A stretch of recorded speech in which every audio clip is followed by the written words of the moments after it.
Welcome to conference. We're back in the Shala. We've been at the Wellness Center for a few weeks. So we have been doing this beautiful combination of springtime and really all of us kind of paying attention to what within us is beginning to awaken.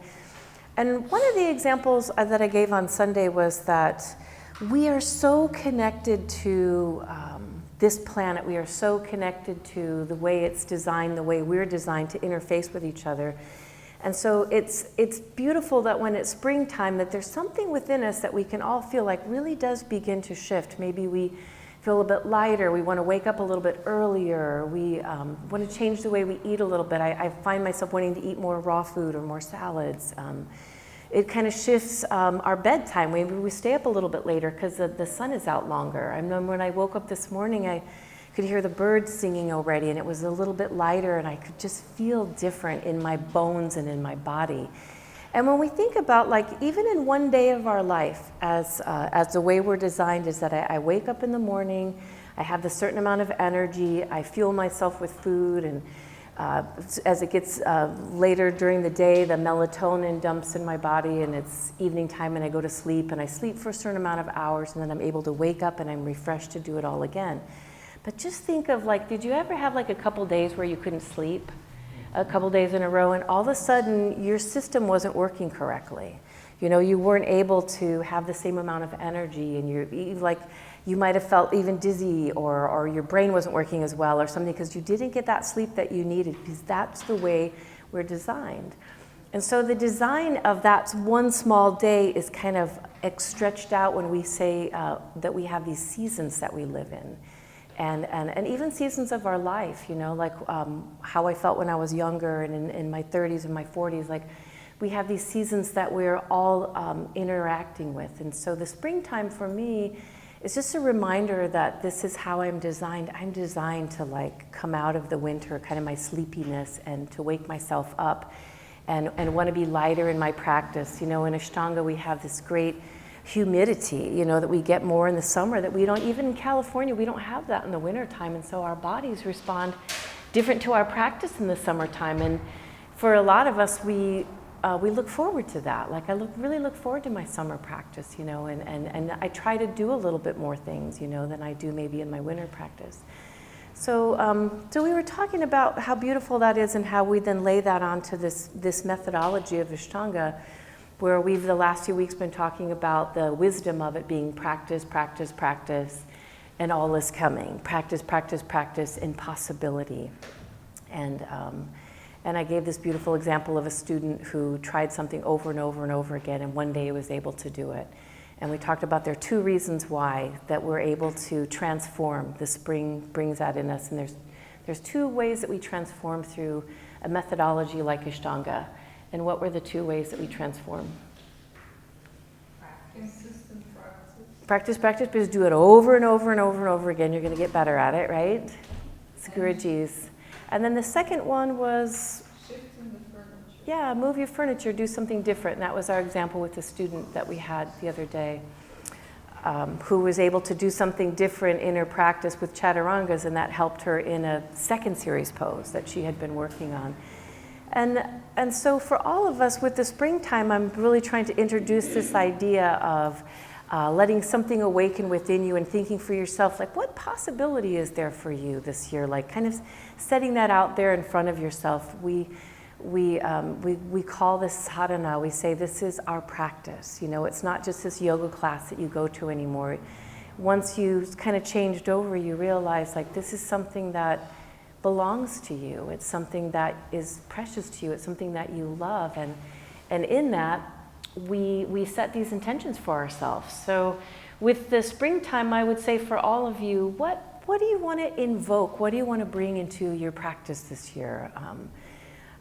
We were also giving an example of, you know, sometimes we don't purposely do this, but we have an injury or we have surgery or we have something that comes into our life maybe unexpected, and it causes that changing of the furniture. It causes us to shift or do something a little bit different, and that is a way to kind of waken us up. And other times we just set that intention for ourselves, like, I'd like to be lighter in my practice. I would like to hold my chaturangas longer and be more present in my practice. I would like to deepen my back bend. So how do we bring that to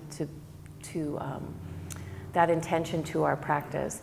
Because one of the things that is really important to me as a practitioner myself, but also as a teacher, is whatever you shed the light on, whatever you bring your attention to, whatever you wind up in your mind and then in your body practicing, is what you wind up getting good at. And so we know that in other areas of our life, if I practice being critical, if I practice worrying or whatever, I just keep getting better at that. But, it's the same in our practice. What possibility do we hold for that? I had a student this morning who really wanted to get handstands.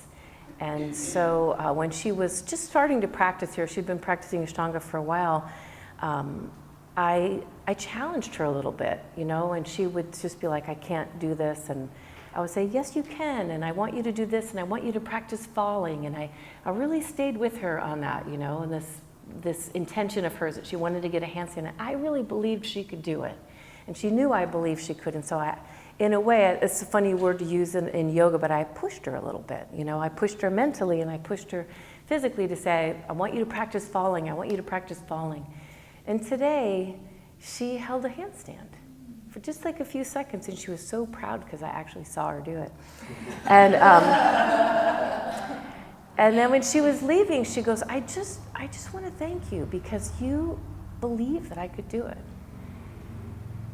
And then she said, and I also want to thank you because you pushed me a little bit, and that's a beautiful thing sometimes, like knowing that area where it's like, what is really possible, And I think for all of us, we have that in our mind. It's like, and this is such a beautiful metaphor for life. When you feel like there's something that you cannot do, trust me, you cannot do it then, right? It's like that quote we did with Mary Oliver about, you're never going to see angels if they're not already rolling around in your head, So I just want to invite all of you this springtime to feel like what's awakening within you and what possibility do you want to throw out there to yourself that's possible?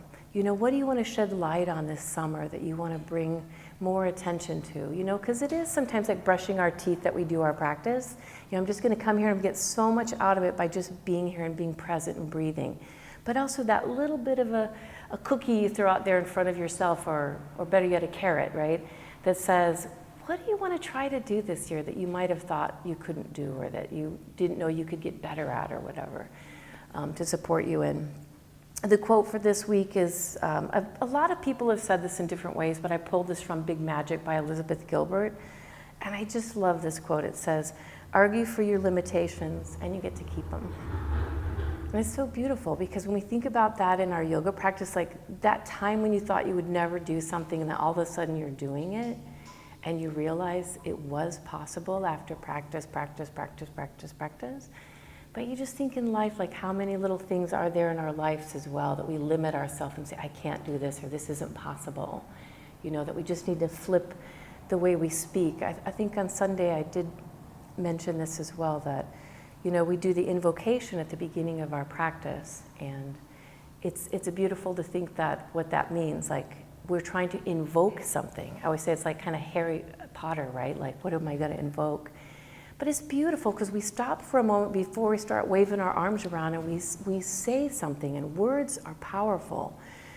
Sound is powerful. Sound healing is all about bringing sound and saying something out loud, is invoking something. So even if when you're saying the invocation, I really want you to hold something in your mind, like, what do I want to invoke this morning?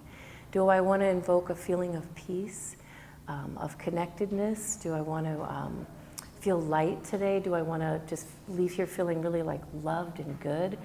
Like, but hold that in that, like, what do you want to invoke? And then that bigger question to all of you is like, why do we do this practice? Like, what are you hoping to get out of this? Because whatever you decide, whatever answer you give, is what you will literally bring. That's kind of how this works.